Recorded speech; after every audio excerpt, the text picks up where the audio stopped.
Halloween getting closer, it's only fitting to discuss one of my favorite horror stories, Stephen King's first published novel and then film adaptation of Carrie. For years I had only seen the movie, of which I found strangely fascinating, but it wasn't until college where I got to experience King's writing style for the first time. In a film studies course on American Gothic and horror, I was infatuated by the difference in perspective and order of storytelling seen in the written form. Unlike a start-to-finish approach, context is given by reports from newspapers and magazines, along with letters and book excerpts. They go into detail on how Carrie White devastated Chamberlain, Maine, a fictional town with tragedy-filled reputation. Whatever happened here is being retold through each chapter, which in a sense is to build up to one very crucial moment. As a high school student and outcast, Carrie is bullied by many classmates and at the same time is learning to control her telekinetic abilities, being able to move things with one's mind essentially. She's like Eleven from Stranger Things, just older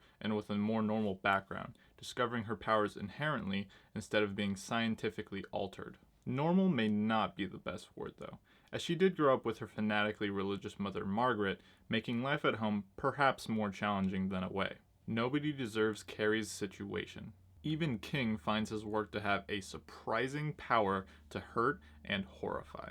It only makes sense this book is banned in many US schools.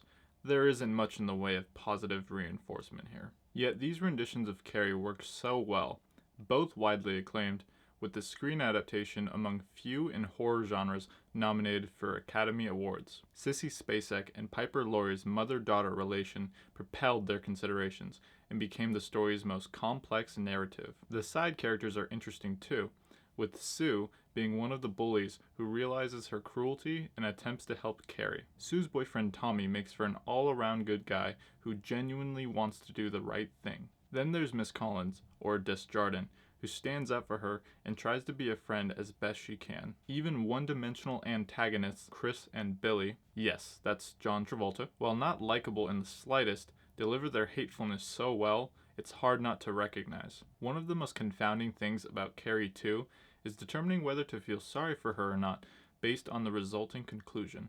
In one version she is almost meant to be despised, or at least not relatable, but in the other she is more attractive and portrayed sympathetically. I won't spoil the big shocker, which unfortunately through trailers and posters is somewhat seen as an intentional reveal. If you haven't seen or read Carrie, I'd advise avoiding this if possible, which will make it all the more satisfying overall. I will say that both mediums are worth investing time in, with King's near 200 pages being the most appealing. There has been a musical, sequel, and remakes, but none have been received too well. Carrie is a hauntingly heartbreaking tale worth absorbing, and remains relevant today, and that's why this story is a Dyligent pick. Now, do you have a horror story to share? My name is Dylan, and you can support me by liking this video, following at Dyligent Picks, or subscribing for more entertainment reviews and recommendations. Thanks for watching. Look forward to my Halloween birthday pick.